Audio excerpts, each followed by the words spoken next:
At 08 p.m. local time, September 22, 2025, Ukraine unleashed the largest drone offensive of the war aimed directly at the heart of Moscow. 120 drones simultaneously launched their assault in 4 waves. From the north, 30 drones began their infiltration, hugging the terrain at less than 100 feet. At the same moment, from the south, a second wave plunged into a dense blanket of marine fog over the Sea of Azov. Meanwhile, to the west, a third wave weaved through the urban canyons of Bryansk, turning skyscrapers into shields. And from the east, the fourth wave flew high and loud, a calculated sacrifice to bait Russia's deadly S-400s out of the fight. Ukraine had knocked on the Kremlin's door. Now in the darkness over Moscow, Russia's entire billion-dollar air defense network was waking up to answer. At 01:30 hours local time, the Northern Drone Group immediately encountered a Tor M2 battery. Unlike older systems, the Tor launches its missiles vertically before they ignite their motors and rocket towards their target at Mach 2.5. Within 30 seconds, 8 decoys and 4 of the primary attack drones are obliterated in a series of brilliant, violent flashes.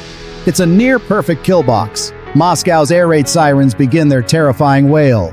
Domodedovo Airport is now closed. The Tor system is a superpowers weapon capable of tracking 48 targets simultaneously and neutralizing a swarm of drones or missiles with pinpoint accuracy. But even a superpowers weapon has a weakness. Its advanced algorithm designed for large, fast targets has a 1.8-second reacquisition lag when dealing with a swarm of small, low-flying drones that change direction erratically. It's a tiny flaw, but in this high-speed chess game, it's the only opening they have. Under immense pressure, the Ukrainian operator makes his move. He triggers the Swarm Helix protocol. The remaining drones execute a desperate pre-programmed maneuver, spiraling and crisscrossing in a chaotic pattern. This tactic forces the Tor's targeting computer into a logic loop, struggling to prioritize between dozens of identical threats. As the computer hesitates, the lead drone's AI uses a Kalman filter to predict a missile's trajectory, executing a gut-wrenching last millisecond dive. A handful of survivors limp through the kill box. The northern prong is through, but the price of entry was brutal.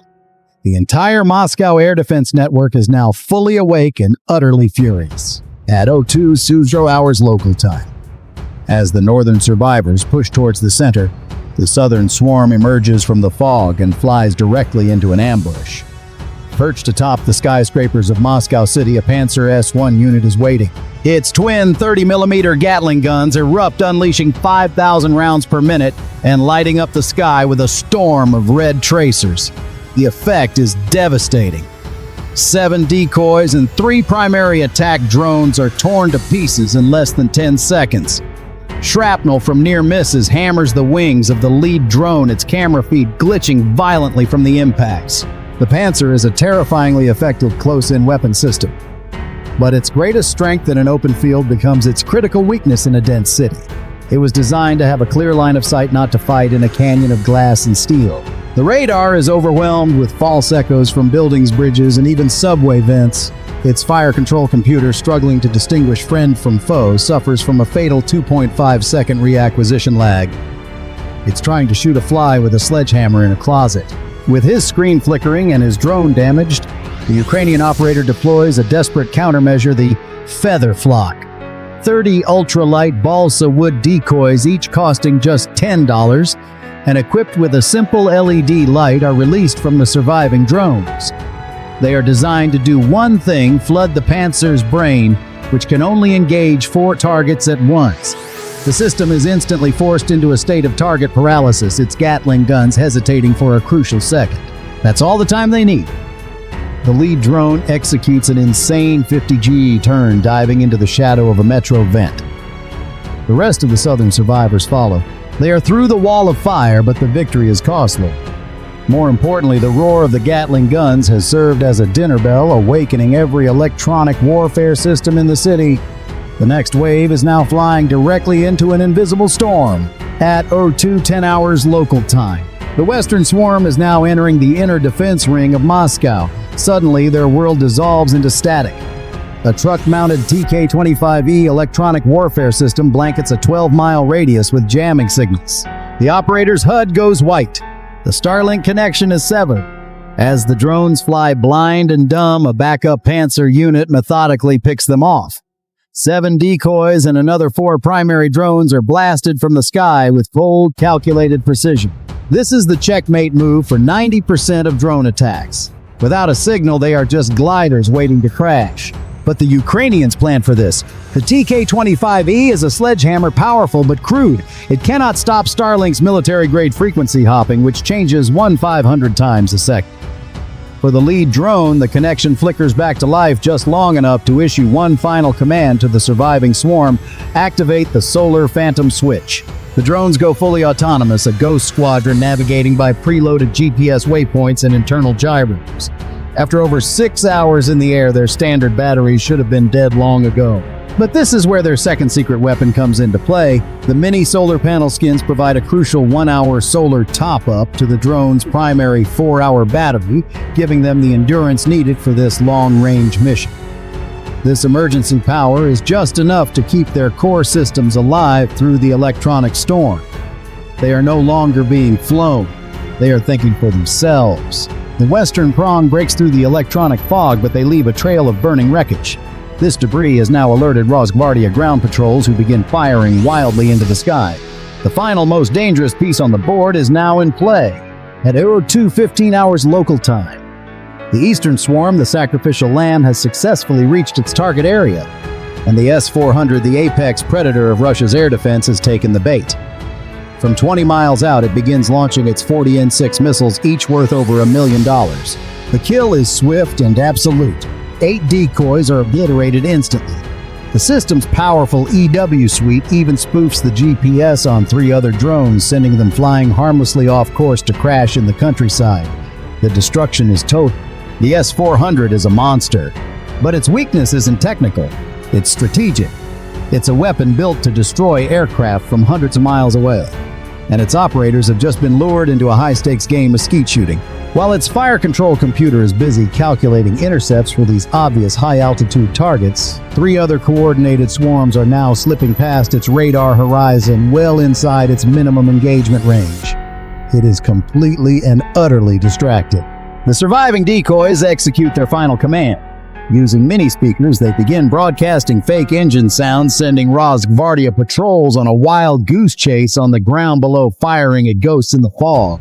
The Eastern Prong's mission is a success because it was annihilated. The S-400 has been strategically neutralized, its multi-million-dollar missiles wasted on disposable decoys. The board is now set for the checkmate. At 02:16 hours local time, 12 lead drones from all 4 prongs have survived the gauntlet. They converge within a 3-mile radius of the Kremlin, joined by the last 18 decoys. The final defense ring, 4 Panzer S-1s and 3 Tor M2s, erupts in a desperate final stand. In a basement in Kiev, the lead operator's heart is hammering against his ribs. His hands are ice cold, but his movements on the control stick are surgical. He watches in horror as a green experimental laser beam lances out, catching Drone 7. The drone doesn't explode. Its systems fry under the beam, its signal vanishing from his HUD.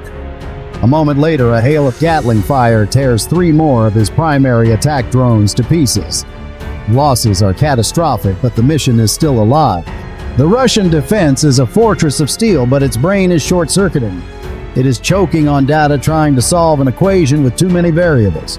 The operator sees the momentary hesitation on his screen, the split-second lag as the cannon slew to a new target, the perfect tactical knockout.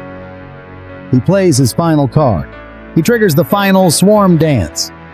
The remaining drones engage their AI-driven random evasion algorithms, making impossible 50G turns that no human pilot could survive. It's a desperate, beautiful chaos orchestrated by a single mind hundreds of miles away. As the Russian systems fire on ghosts and digital decoys, he sees his opening. A lead drone from the Peklo class running on fumes and a flickering Starlink signal has a clear path. He pushes it through the final wall of fire.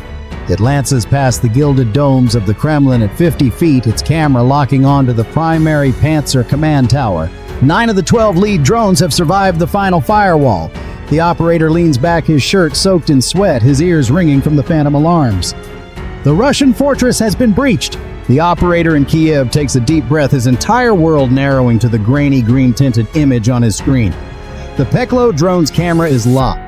The target, a 15-ton Panzer command tower, the nerve center of this entire defensive sector, now filling the entire frame.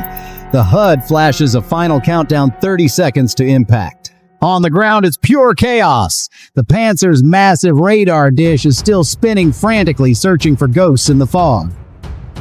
On the tower's platform, Rosgvardia guards are firing their AK-74s wildly into the sky, their 5.45mm rounds completely useless against a target moving at 120 miles per hour. Inside the command module, the Russian operator slams his fist on the console. His screen is a cascade of errors. He needs 10 seconds to reboot the system.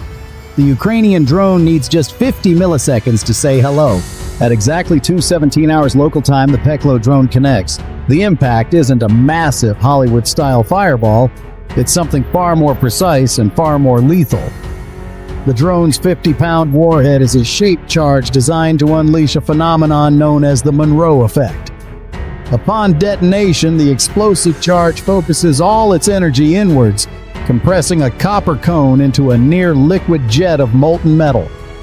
Traveling at over 7,000 feet per second, this jet punches through the Panzer's steel armor as if it were wet paper. Across Moscow, on the main air defense displays, a massive sector of the city just went dark. This single drone strike didn't just destroy a tower. It poked out the eye of the beast, creating a 6-hour blind spot in the Kremlin's multi-billion-dollar air defense shield. At 04:30 hours local time, the mayor of Moscow was summoned to an emergency security meeting at the Kremlin. The consequences rippled outwards. All Moscow airports remained closed for the rest of the night, canceling thousands of flights and sending a clear message to the Russian public: you are not safe. And within 72 hours, satellite imagery confirmed Ukraine's ultimate goal.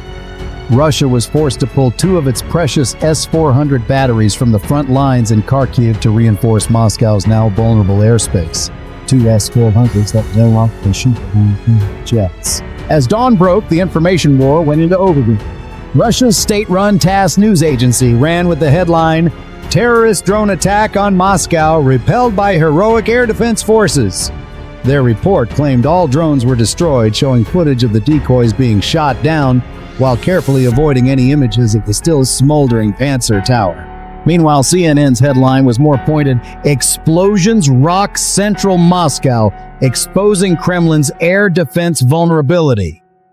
So let's do the math. While the Kremlin was scrambling to control the narrative, a swarm of mosquitoes built in a Kiev garage for the price of a McDonald's combo flew 200 miles and delivered a strategic knockout blow to a superpower. The lesson: never underestimate the guys who can turn junk into jewels and audacity into a weapon. Like and subscribe for more in-depth analysis. And now for the big question: if you were the swarm commander, which tower would you have targeted first? Or would you have aimed for something else entirely? Let us know your strategy in the comments.